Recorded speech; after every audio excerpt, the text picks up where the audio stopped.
तब तक चैन नहीं पड़ेगा जब तक आप 10 लोगों को बता नहीं दो। हम नाथ द्वारा गए, वृंदावन गए, वृंदावन में जाकर के संतों को भोजन कराया, तो तब तक चैन नहीं पड़ेगा जब तक पूरे व्हाट्सएप के ग्रुप उन सब में भेज नहीं दो। वृंदावन में हमने संत सेवा करी।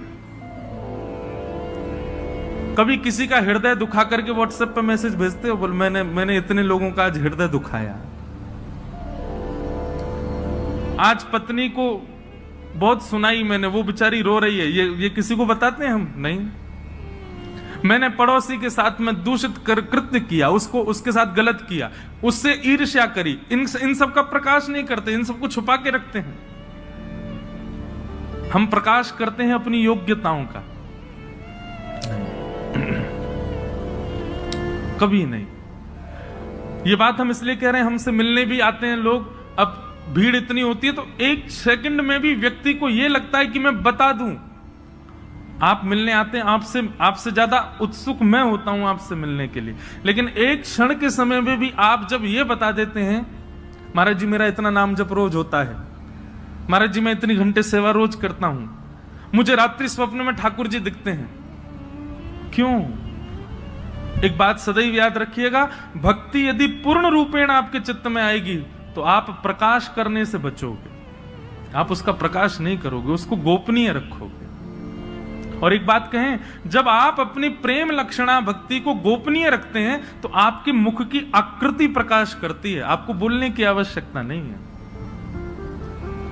हमारे वृंदावन के संतों को देखो, उनको बोलने की आवश्यकता नहीं, उनका मुखमंडल बता देता है कि कृष्ण प्रेम है चित्त में, इनके चित्त में भजन है, इनके चित्त में नाम विराजमान है। भक्तमाल जी में कथा आती है अंतर्निष्ठ राजा की, जो प्रभु के नाम को सदा अपने चित्त में छुपा करके रखता, कभी किसी को यह पता तक नहीं लगने दिया कि वो एक वैष्णव है।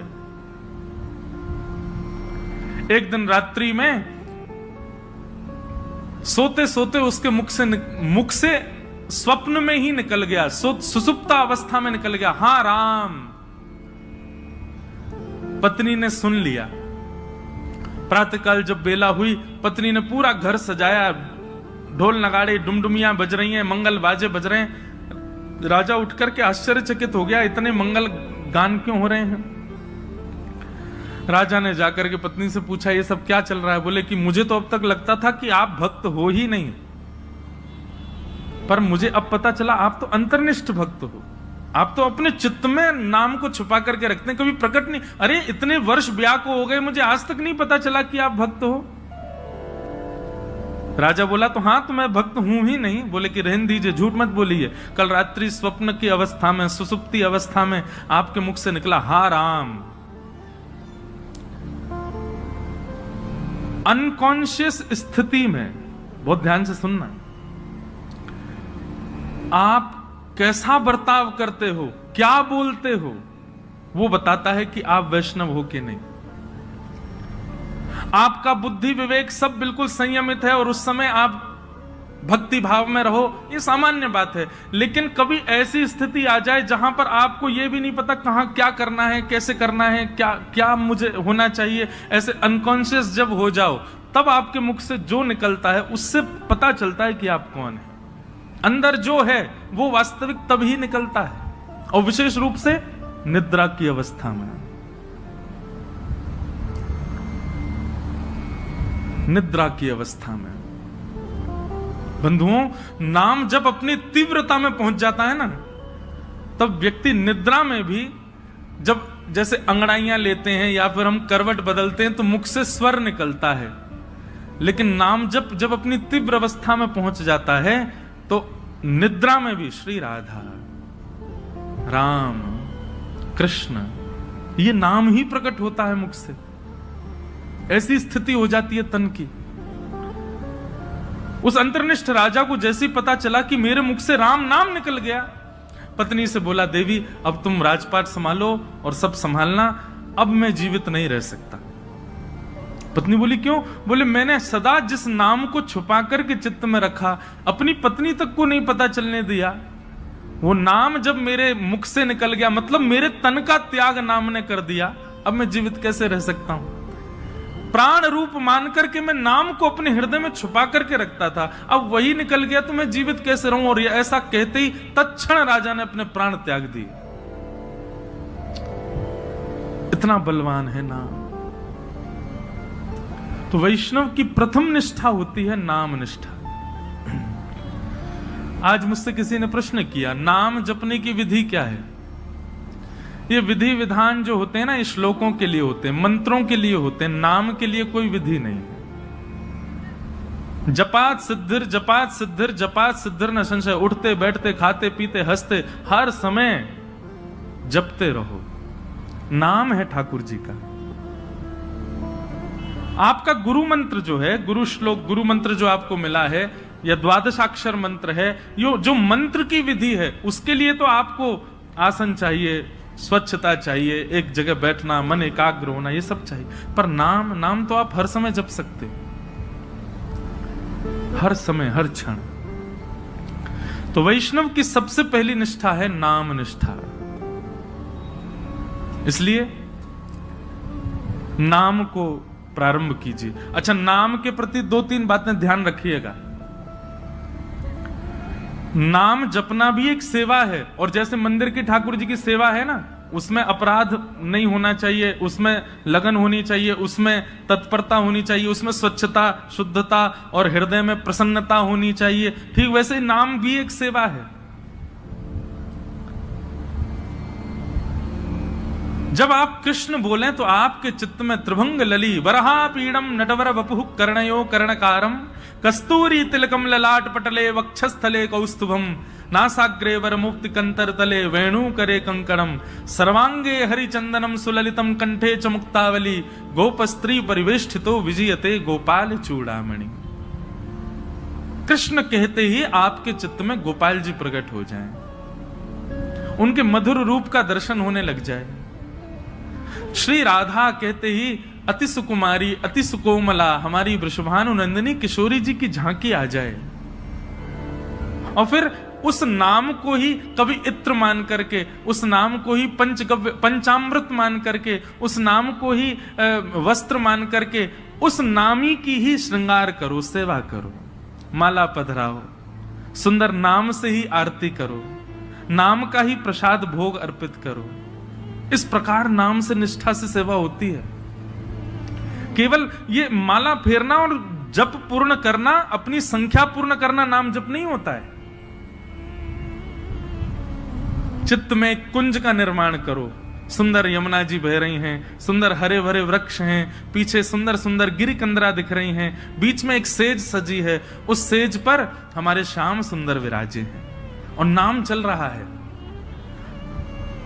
नाम वृक्षों में भी दिखे, नाम सेज पर भी दिखे, नाम यमुना जी में भी दिखे, नाम पीछे के सुंदर गिरिकंदरा में भी दिखे, और नाम ठाकुर जी में भी दिखे। पर उसी नाम के जल से ठाकुर जी को अभिषेक कराया, उसी नाम के जल से ठाकुर जी को प्रक्षालन किया, उसी नाम के जल से, उसी नाम से ठाकुर जी को वस्त्र धारण कराया, उसी नाम से इत्र धारण कराया, उसी नाम से प्रसाद, उसी नाम से ही ठाकुर जी को आरती, और उसी नाम से बलैया। ऐसी पूरी एक सेवा की विधि है। उस सेवा को मानसी रूप में करते हुए नाम जप करना, ये नाम निष्ठा है। ऐसे नाम जप होता है। नाम जप का दूसरा रूप,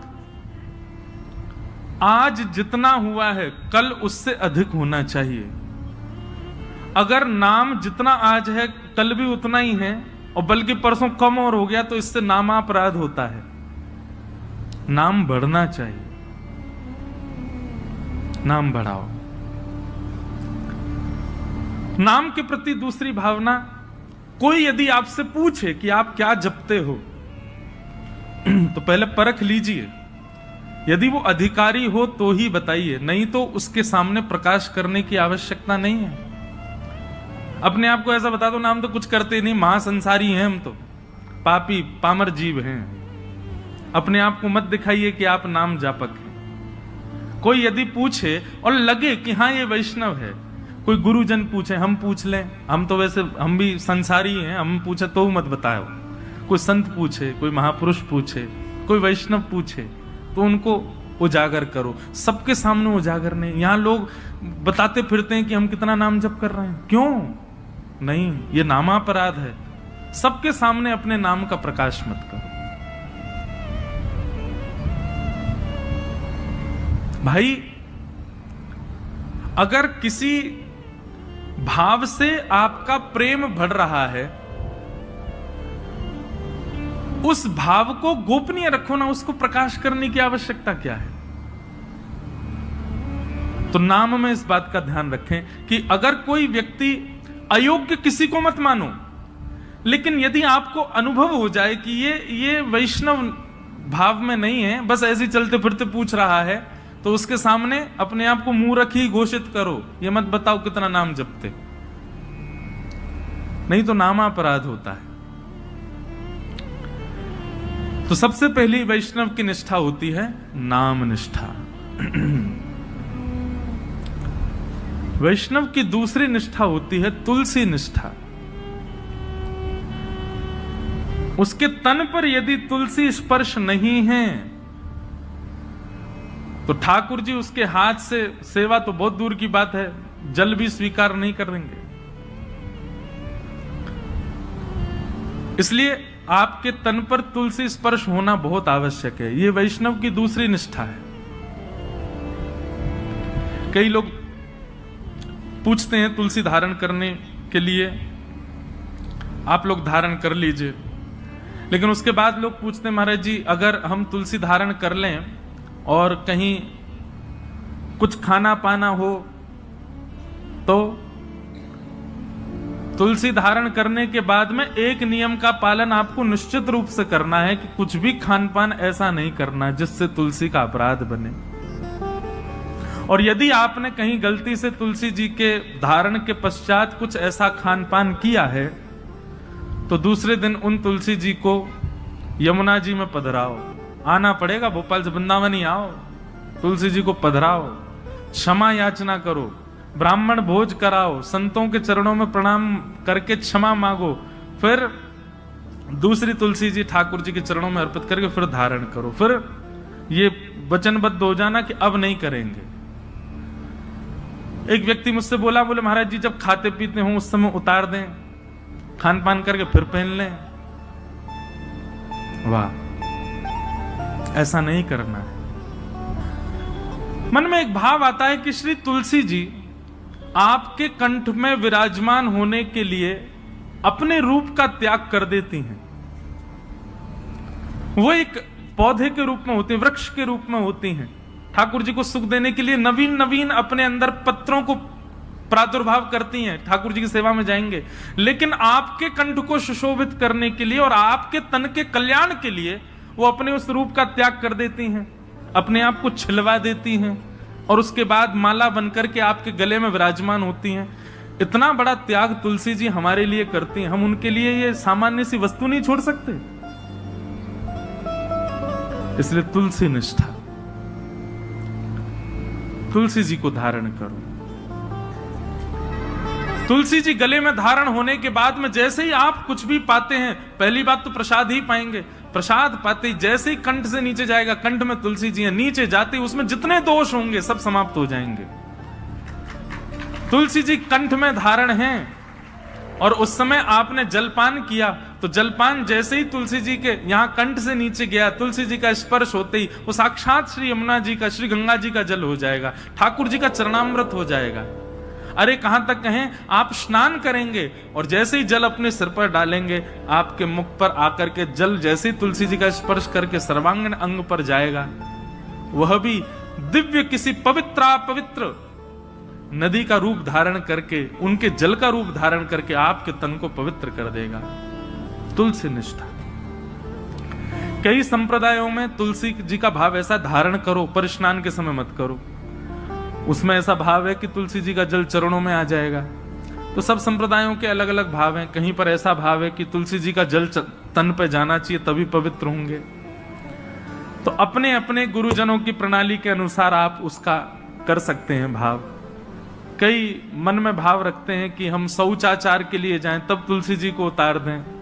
आपके भाव के ऊपर निर्भर करता है, आपका भाव कैसा है उस अनुसार आप उसका पालन कर सकते हैं। नहीं तो शास्त्र और संतों की आज्ञा तो 24 घंटे आपके कंठ में तुलसी होनी चाहिए। तो दूसरी निष्ठा क्या है? तुलसी निष्ठा। और तीसरी और सबसे विशिष्ट निष्ठा एकादशी निष्ठा। वैष्णव को एकादशी व्रत निश्चित करना चाहिए। एकादशी के दिन अन्न में पाप का निवास होता है और उसके कारण एकादशी के दिन, अब यहां पर भी एक बात आ जाती है, भाव की बात आती है। देखो, भाव प्राधान्य जब हो जाती है ना बात, तो फिर वहां पर नियम नहीं चल पाते। बहुत ध्यान से सुनिए सब लोग। अब हमारे राधा वल्लभी है और हमारे हरिदासी वृंदावन के, वहां पर अधिकतर एकादशी नहीं मानी जाती। क्यों? उनका भाव ऐसा है कि भाई ठाकुर जी का भोग है, कल हमने ठाकुर जी को भोग लगाया, वो अन्न था जिसको हमने भोग लगाया, प्रसाद बन गया। अब आज एकादशी है, हम उस प्रसाद में फिर ये कर रहे हैं कि नहीं आज एकादशी, आज तो हम उसको पा ही नहीं सकते। तो ठाकुर जी का भोग, उसमें एकादशी पर अन्न कैसे हो सकता है? हम प्रसाद को अन्न कैसे मान सकते हैं? इसलिए कहीं ये भाव उत्पन्न ना हो, इसलिए कई हमारे आचार्य चरणों की प्रणाली में भाव से एकादशी का नहीं नियम माना जाता। पर आजकल के मॉडर्न जमाने में करवा चौथ भी नहीं रखती कई माताएं। क्यों? अरे मेरा ब्याह हुआ, मेरा पति इतना फल फूल रहा है, उसके लिए मैं भोजन क्यों त्यागूं? मैं तो खूब रज रज के पाऊंगी। इसलिए माताएं पाती हैं। देखो, कितना भी आप पाओ, लेकिन जब करवा चौथ के दिन कोई मां, कोई बहन अपने पति के लिए व्रत करती है, एक दिन के लिए किया गया व्रत वो शोभनीय लगता है, सुंदर लगता है, उसमें कोई पीड़ा नहीं, सबको अच्छा लगता। बल्कि माताएं सौभाग्य मानती हैं कि हम व्रत करें। और आजकल तो भाई लोग भी करते हैं पत्नी के लिए। अच्छा है, आप लोग ज्यादा एक्सपीरियंस्ड हो, हमको नहीं पता। लेकिन हमारे लिए तो भैया ये एकादशी जो है ना, हमारे प्रियतम के लिए ये करवा चौथ का व्रत है हमारा। हम अपने श्याम सुंदर रूपी प्रियतम के, अच्छा लोग कहते हैं आयु बढ़ती आदि आदि, जो भी कुछ भी बढ़े ना बढ़े, लेकिन हाँ, करवा चौथ का व्रत जब मां करती है तो उसका अपने पति के प्रति प्रेम बढ़ता है। पति को भी लगता है अरे मेरे वजह से बच्चा भूखी प्यासी बैठी सुबह से। भाई सेक्रीफाइस जो होता है ना, ये प्रेम में बहुत आवश्यक है।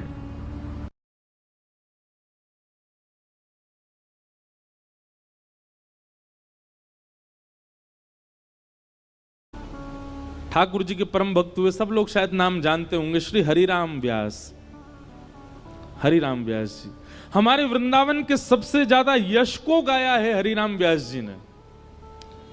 ओरछा के राजा मधुकर शाह के गुरुदेव श्री हरिराम व्यास।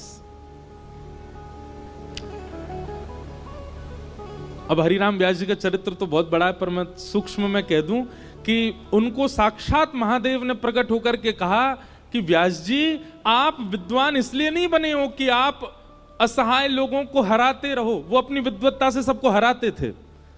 महादेव ने कहा कि आप तो विशाखा जी का अवतार हो, आप ठाकुर जी की निज सहचरी हो, आप तो जाओ और जाकर के वृंदावन के यश का गुणगान करो। बंधुओं, एक बात हमारी सुनेंगे ध्यान से, अगर आप कहीं और जन्मे हैं, किसी और